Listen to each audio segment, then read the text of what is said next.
Assalamualaikum warahmatullahi wabarakatuh. Yang terhormat Bapak Ibu penguji ujian kinerja PPG dalam jabatan kategori 1 tahap 2 LPTK Universitas Negeri Malang. Perkenalkan, nama saya Wahyuria Patriana dari kelas Geografi. Pada hari ini Senin tanggal 12 Juni 2023 melaksanakan ujian kinerja di SMA Negeri 3 Ponorogo, mengambil materi hidrosfer kelas 10 menggunakan model pembelajaran problem based learning. Berikut video pembelajaran ujian kinerja saya. Selamat menyaksikan. Sekian dari saya. Wassalamualaikum warahmatullahi wabarakatuh.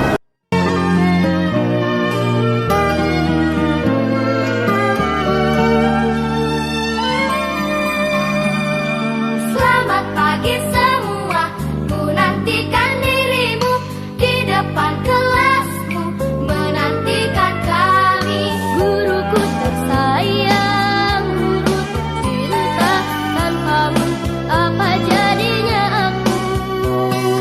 Tak bisa baca tulis, mengerti banyak hal. Guruku, terima kasihku.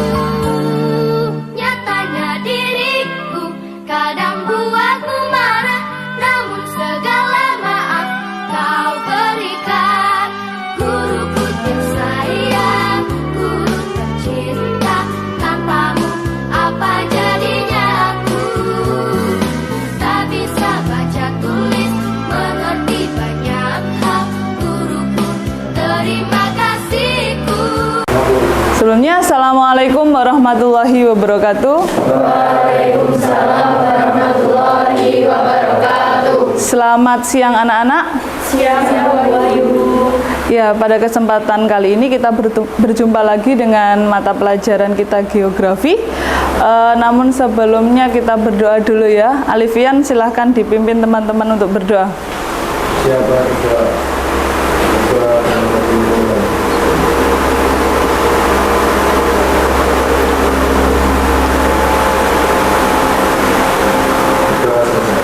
Baik, sebelum kita mulai, dirapikan dulu tempat duduknya. Azita, Aska, lurus galuh ya. Afrilia, agak geser. Oke.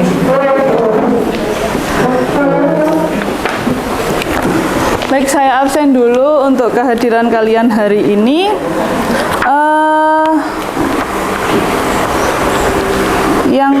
Yang nggak masuk banyak ya. 6 sepertinya. Baik, nanti ketika saya mengabsen atau memanggil nama kalian, silahkan sesuai yang sudah kita pelajari kemarin ya. Materi kita tentang air atau hidrosfer, nanti kalian menyebutkan satu kata yang berkaitan dengan air. Bisa dipahami? Kalau sama harus ganti. Ya, nanti namanya, nanti saya ajak untuk, jadi nggak urut manggilnya, gitu ya. Bisa dipahami? Baik, saya absen dulu. Ada Medina, sakit ya. Afrilia, sungai. Olivia, Mermaid. apa itu mermaid? Duyung. Duyung. Zelin, laut mati. Aska, air hujan. Dina,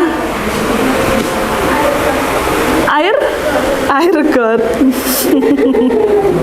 Paris, nggak ada. Izin ya. Galuh, muara. Mufida, danau. Azita, sungai sudah, nggak konsen. Air sumur. Taskia, sudah.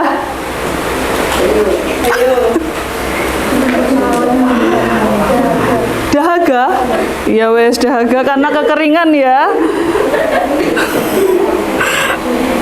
Laila, Oasis di mana? Nadia.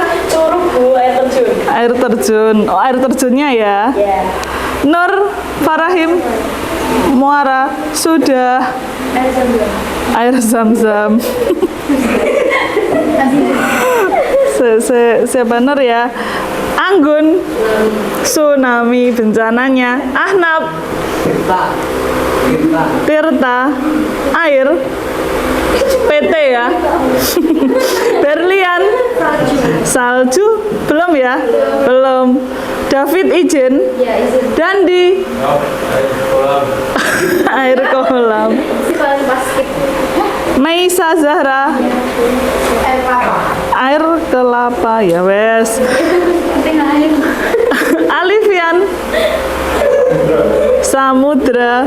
Latifania. Air embun. Linggar izin juga ya. Ya. Udin. Telaga. Taufik izin. Ya. Naraswara. Pantai. Sudah. Belum. Oh belum. Naras. Ramadanti. Waduk.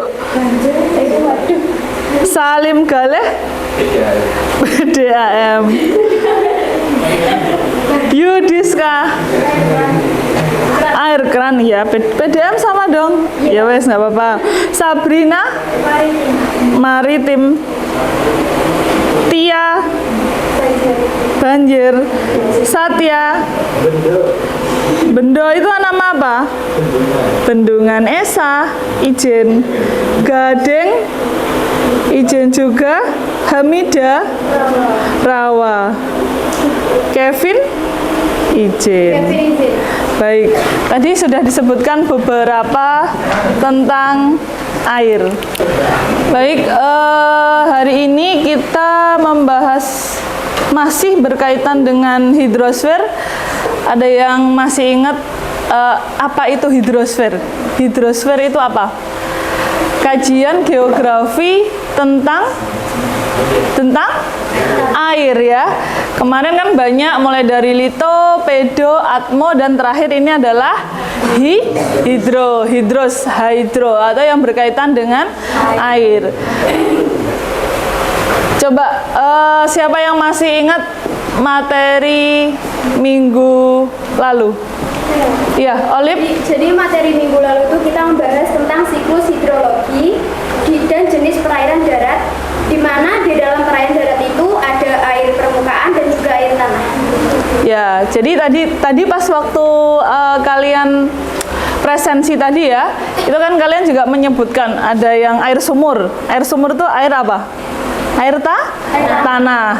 Terus ada yang bilang pantai, itu termasuk air laut. Jadi kita sudah membahasnya di pertemuan minggu lalu. Jadi sudah selain membahas hidrosfer, selain membahas siklus hidrologi atau hidrosfer, kita juga membahas pembagian antara perairan darat dan perairan laut. Kalau perairan darat tadi terbagi menjadi dua, ada air tanah dan air permukaan. Kalau kalian menyebutkan sungai, danau, waduk, itu termasuk air permukaan yang kelihatan dari permukaan bumi. Kalau yang kalian sebutkan tadi ada sumur bor, entah itu sumur gali, itu termasuk daripada air tanah, gitu ya. Nah, boleh saya bertanya kaitannya dengan sumber mata air di rumah kalian itu apa? Air tanah, air sumur ya. Sumur apa? Sumur bor. Ada yang sumur gali? Ada yang sumur gali? Daerah mana? Ramadanti, Azza? Oh, Naras. Daerah mana? Pulung ya. Masih sumur gali. Ada lain? Ada yang lagi? Untuk sumur gali, kalau sumur bor kan pasti nggak kelihatan ya. Kalau gali masih kelihatan. Berlian yang notabene rumahnya sawo. Gali juga ya. Berapa meter kira-kira? Dalamnya lebih dalam bor apa gali? Bor ya, kalau bor ya sangat dalam, biasanya lebih dari sekitar 15-an meter. Coba ini nomor 2 dijawab lagi. Tadi rata-rata air tanah, ada yang air PDAM nggak? Ada ya, tapi di sini rata-rata air bor, air tanah. Coba berapa jarak antara sumber mata air di rumah kalian dengan septic tank? Tahu septic tank itu apa? Tahu ya, pembuangan akhir kalian. Ya, pembuangan akhir kalian itu namanya septic tank atau muaranya, mohon maaf, WC. Ya, muaranya WC. Itu coba yang di rumahnya sumur bor ataupun sumur gali, jarak antara sumur dengan septic tank ya, bukan WC-nya loh ya. Septic tanknya berapa meter? 500? Atau gak apa-apa, ya benar 500 gak apa-apa. Berapa? 500 cm. 300 meter. Jauh ya. Zelin berapa? Kurang tahu. Zelin berapa? Kurang tahu. Kurang tahu. Ada yang tahu? Misalkan tanknya itu kayak sembunyi. Iya, ya sembunyi jelas di bawah tanah. Berapa? Nggak ngukur ya. Lebih dari 10 meter? Lebih ya. Kalau 500 meter enggak ya? Kejauhan. Sebentar. Jadi sebenarnya ada batas minimum ya, halo. Ada batas minimal antara septic tank dengan sumber air kita. Apalagi sumber airnya berupa sumur atau ya maksudnya mata air sumur gali atau sumur bor. Itu ada batas minimum. Minimal harus 10 meter itu minimal. Kalau kurang dari 10 meter Kecampur airnya. kecampur sama apa? Sama kotorannya. Sama kotorannya itu ya. Jadi harus jauh. Minimal 10 meter. Jadi benar. Tapi coba cek dengan tetangga kalian. Aman kita sama apa? Satu keluarga aman. Tapi kalau sama tetangga kalian? Aman nggak? Jadi harus septic tank dengan sumur itu harus berapa meter tadi? 10 meter ya. Karena kalau tidak 10 meter itu nanti akan tercampur atau istilahnya dengan bakteri apa? E. coli. Bakteri dan kotoran atau istilahnya kalau untuk pencernaan itu namanya bakteri E. coli seperti itu ya.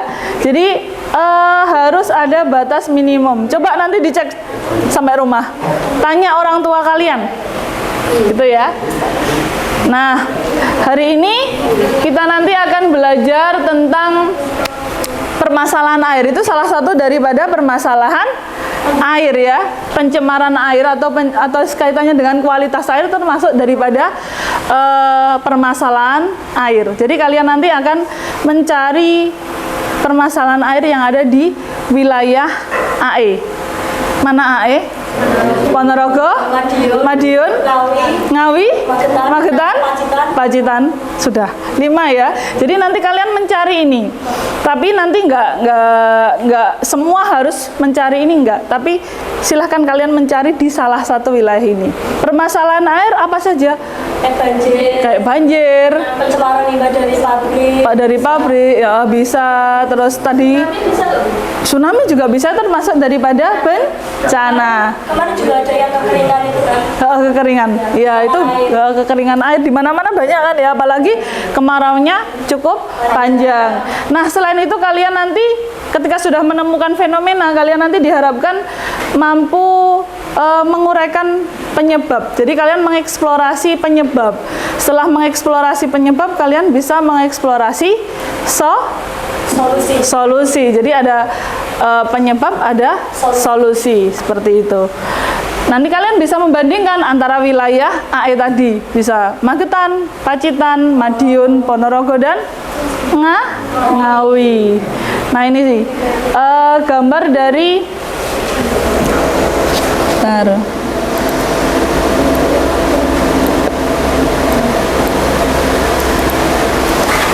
ini gambar dari permasalahan air. Ini yang gambar nomor 1, yang ini Kekeringan.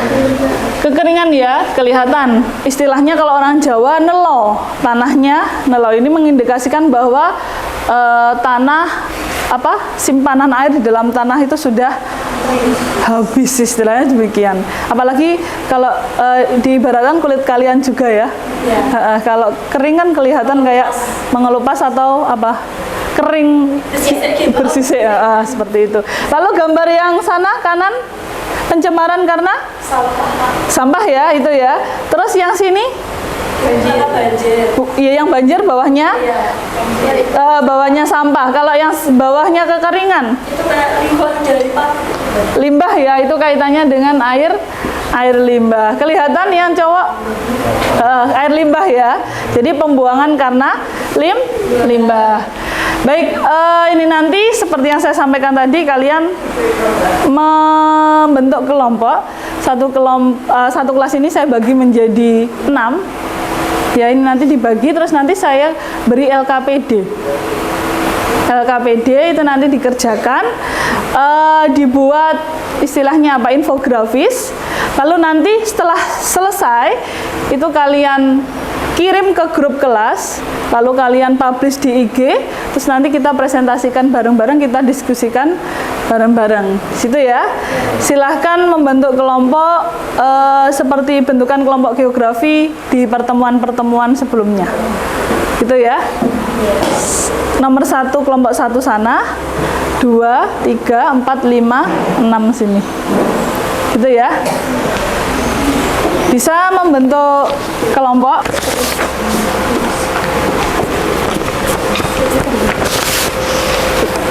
Tiga,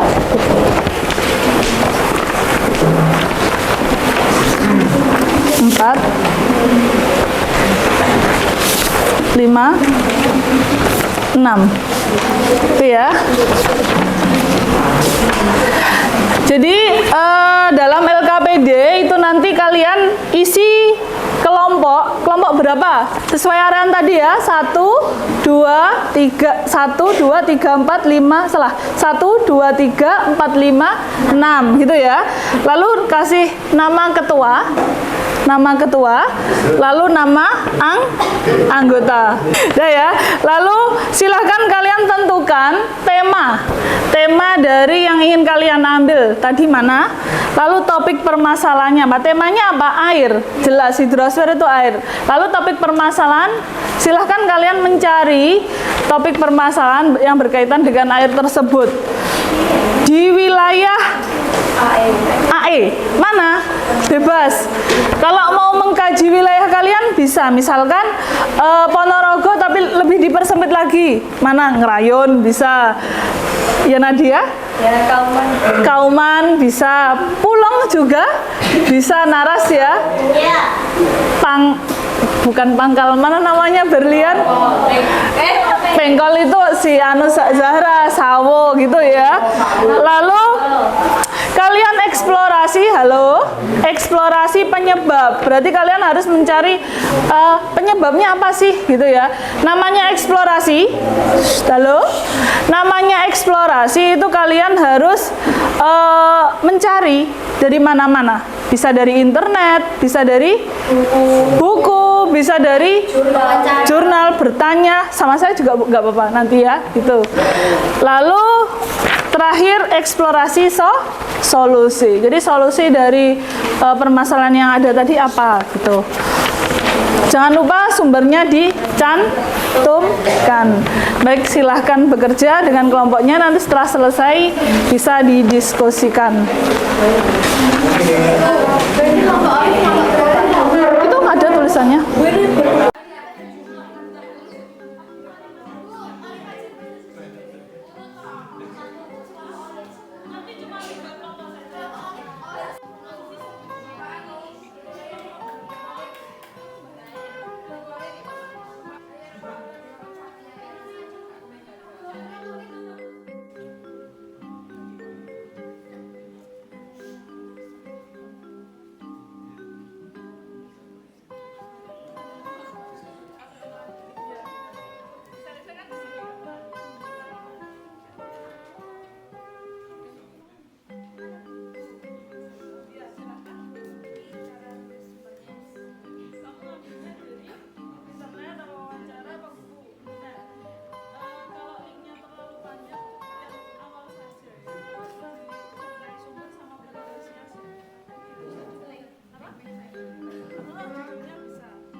Baik, kalau sudah selesai silahkan dikirim ke grup kelas.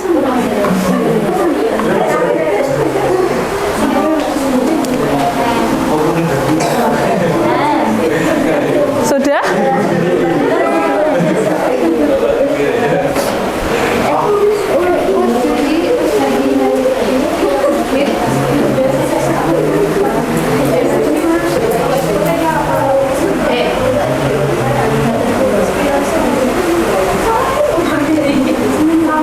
Zelin sudah?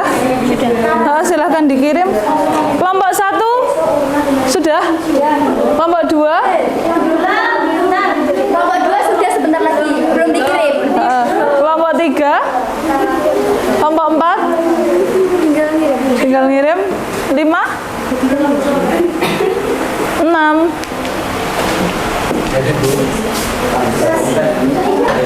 Nanti yang tidak udah ya, yang lain menyusul silahkan dikirim ke grup kelas. Jika temannya maju nanti silahkan bertanya untuk kelompok lain yang duduk gitu ya. Kita diskusikan untuk permasalahan yang diangkat teman-teman. Baik, ini kelompok dari kelompok sampah dulu ya. Ya, silahkan kelompok dari Zelin. Ya. Kelompok berapa Zelin? Kelompok 4. Silahkan untuk permasalahan di wilayah Merican ya. Ya, silahkan. Yuk, maju. Semua. Ayo. Assalamualaikum warahmatullahi wabarakatuh. Assalamualaikum warahmatullahi wabarakatuh. Jadi kami dari kelompok 4 mengenai topik masalah pencemaran air yang topik wilayahnya terjadi di Desa Merican, Kecamatan Jenangan, Kabupaten Ponorogo. Eksplorasi penyebabnya adalah air lindi dari tumpukan sampah di TPA Merican. Selanjutnya yaitu eksplorasi dampak dari air lindi dan tumpukan sampah dari TPA Merican, yaitu pertama, kegamparan akibat air sungai sebagai pengairan bercampur air lindi. Kedua, penyakit kulit yang diderita warga sekitar. Tiga, rusaknya ekosistem air sungai. Eksplorasi solusi pembangunan taluk mengalirkan TPA lain, pengolahan air, mengolah air lindi dengan cara pupuk air organik dan menggunakan kandungan inorganik pada air lindi sebelum dibuang. Baik, tadi permasalahan air lindi dari tumpukan sampah di TPA Merican. Ini dari kelompok 4 ya. Silahkan dari kelompok lain yang ingin bertanya. Oke, kan dijelaskan tadi materi terkait air lindi. Nah, pengertian dari air lindi itu apa? Jadi dari kelompok 1 Nadia bertanya kaitannya dengan air lindi itu apa? Ya, air lindi adalah suatu cairan yang dihasilkan dari pemaparan air hujan ditimbun oleh sampah. Kan itu di TPA. Jadi ditimbun oleh sampah ini. Jadi disebut dengan air lindi. Ya. Terima kasih. Olive.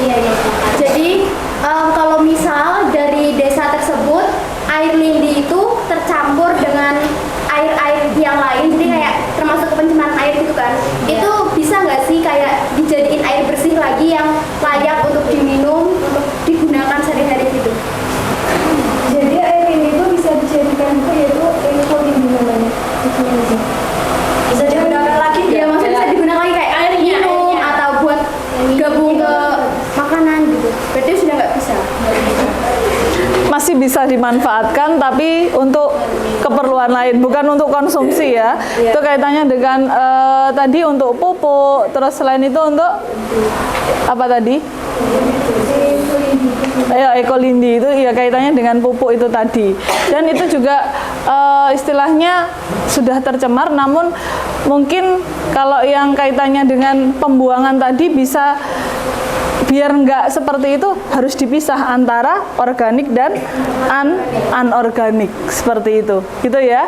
Jadi lindi tadi air sampah Nadia, lalu bisa ya, siapa namanya, Olive ya, bisa ya di istilahnya didaur ulang, tapi untuk konsumsi itu tidak bisa seperti itu.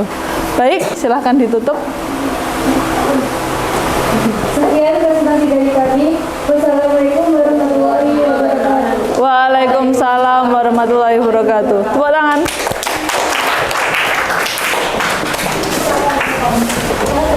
Kelompok 2, silahkan.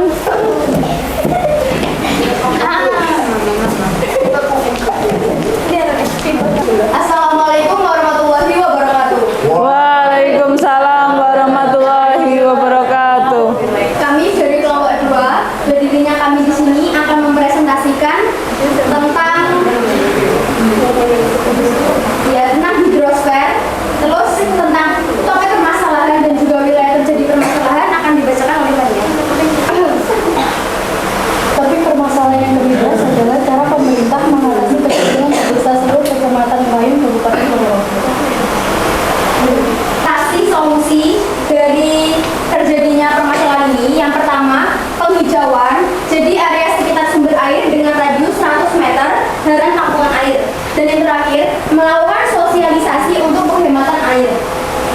Lalu sumber yang kami dapat dari Detik Jatim, Rabu 22 Februari 2023. Selesai. Terima kasih. Sekian presentasi yang dapat saya sampaikan. Dari teman-teman sekalian, ada yang ditanyakan? Silahkan. Kenapa di wilayah terjadi kekeringan? Ya, terima kasih atas pertanyaan dari Laila.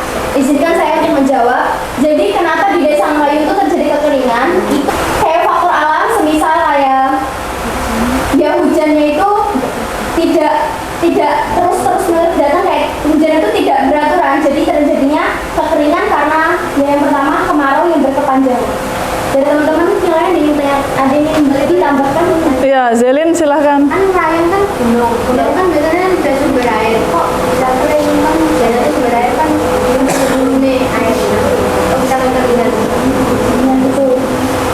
Mungkin bisa menjawab yang wilayah rayon. Kalau menurut saya sendiri ya, di wilayah itu jarang sekali dapat kekeringan, tapi lebih sering ke longsor ya. Ya, alhamdulillah tempat saya sendiri tidak longsor ya.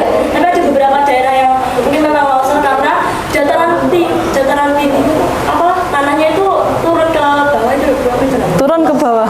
Ya. Oke teman-teman sekalian, jadi ada teman saya yang ingin menambahkan. Silakan Nur. Termasuk juga perubahan iklim yang mengakibatkan hujan itu nggak turun. Jadi kayak kan sekarang perubahan iklimnya itu sangat besar, sangat mengalami kekeringan yang berkepanjangan. Jadi itu bisa menyebabkan kekeringan yang ada di wilayah tersebut. Iya, kan sekarang kan iklim itu udah nggak beratur ya. Seharusnya kita tuh kayak seharusnya dari bulan misal Desember ke Maret itu misalnya Kemarau. hujan atau kemarau gitu terus selanjutnya. Nah ini enggak, yang seharusnya semisal 6 bulan ini jadi sampai 7 bulan, 8 bulan. Kita juga tidak bisa memprediksi Iya. ya musim-musim itu. Tapi itu juga kan karena perubahan namanya Ini faktor alam juga. Baik, logis juga pertanyaan dari Zelin tadi ya, wilayah hulu atau istilahnya wilayah pegunungan di mana banyak pohonnya, tapi kenapa kok bisa istilahnya bisa terjadi kekeringan. Nah di sini mungkin di sini ya memang kaitannya dengan iklim atau iklim di sini, cuaca di Indonesia, iklim tropis di Indonesia itu menyebabkan dua perubahan musim ya, musim kemarau dengan musim penghujan. Di mana musim kemarau itu idealnya 6 bulan sekali, 6 bulan hujan, 6 bulan kemarau. Tapi kenyataannya sekarang kan berbeda. Karena pengaruh apa? El Nino dan La Nina. Kalau El Nino itu kemarau, kalau La Nina itu hujan. Nah hujannya panjang, kadang kemaraunya yang panjang. Nah mungkin salah satu penyebab dari kenapa ngerayon terjadi kekeringan itu.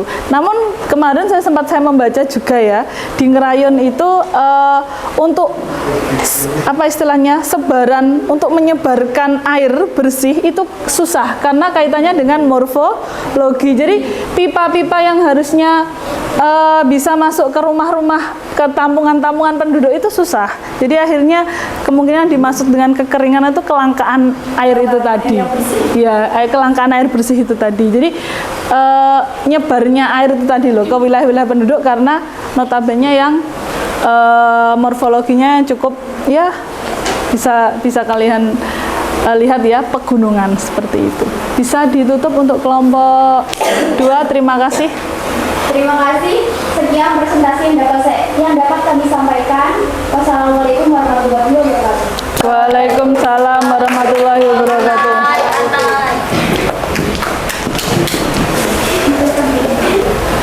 Baik, kita tadi sudah melakukan diskusi, sudah melakukan presentasi ya. Terima kasih untuk antusiasnya. Nah, untuk evaluasi silahkan di-scan barcode ini.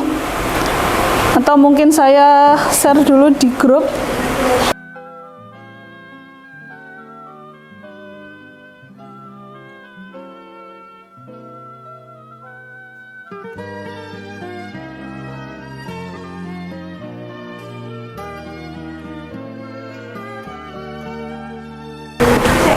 Baik, sudah selesai untuk evaluasi hari ini. Baik, siapa yang bisa menyimpulkan apa yang sudah kita lakukan hari ini? Saya.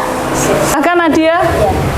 Permasalahan air di area AE seperti dari Magetan, Madiun, Pacitan, Ponorogo, sama Ngawi. Nah, permasalahannya itu ada banyak seperti kayak banjir, terus kekeringan atau kekurangan air, terus permasalahan air yang kurang bersih karena limbah pabrik mungkin atau dari itu tadi tumpukan sampah apa? Lindi. Ya. Jadi permasalahan dari area air tadi cukup banyak ya. Mulai dari banjir, bencana yaitu tadi, kekeringan dan kualitas air kaitannya dengan lindi tadi. Gitu ya. Baik, yang lain mungkin ya, Satya, silahkan. Pertama yaitu tidak membuang sampah sembarangan. Untuk apa itu? Kaitannya dengan apa? Supaya tidak terjadi banjir. Solusi ya, kaitannya dengan solusi berarti. Kedua, mengolah limbah sebelum dibuang. Pencemaran, deporisasi dan hemat air. Jadi kaitannya dengan permasalahan yang disampaikan Nadia tadi bisa dieksplorasi solusinya oleh Satya tadi ya, kaitannya dengan tidak membuang sampah, terus membuang limbah tapi harus didaur ulang dulu, lalu reboisasi atau menanam pohon di hutan-hutan yang gundul, atau mungkin bisa melakukan yang namanya penghijauan. Baik, terima kasih untuk Nadia dan Satya. Untuk refleksi kita hari ini, apakah kalian sudah memahami materi yang kita bahas hari ini kaitannya dengan permasalahan air yang ada di wilayah AE? Magetan, Ponorogo, Pacitan, dan Ngawi. Sudah bisa dipahami ya? Ya. Bagaimana perasaan kalian saat melaksanakan pembelajaran hari ini? Senang? Karena menambah wawasan juga di wilayah lain. Betul ya. Jadi kita makin tahu ya kondisi-kondisi wilayah lain selain di Ponorogo tentunya, karena teman-teman tadi juga membahas Pacitan, Madiun, tapi lebih banyak juga yang membahas adalah wilayah Ponorogo, khususnya wilayah Ngerayun seperti itu. Baik, untuk rencana tindak lanjut ya, jangan lupa kalian belajar untuk persiapan asesmen sumatif akhir tahun ya. Lalu tugas-tugasnya untuk mapel geografi silahkan juga dipenuhi dalam minggu ini. Baik, terima kasih untuk hari ini. Alifian, silahkan teman-teman dipimpin berdoa. Persiapan berdoa. Doa dimulai. Doa selesai. Saya cukupkan sekian, semoga apa yang kita lakukan hari ini dinilai ibadah oleh Allah Subhanahu wa taala. Sekian dari saya. Assalamualaikum warahmatullahi wabarakatuh. Waalaikumsalam warahmatullahi wabarakatuh. Terima kasih ya.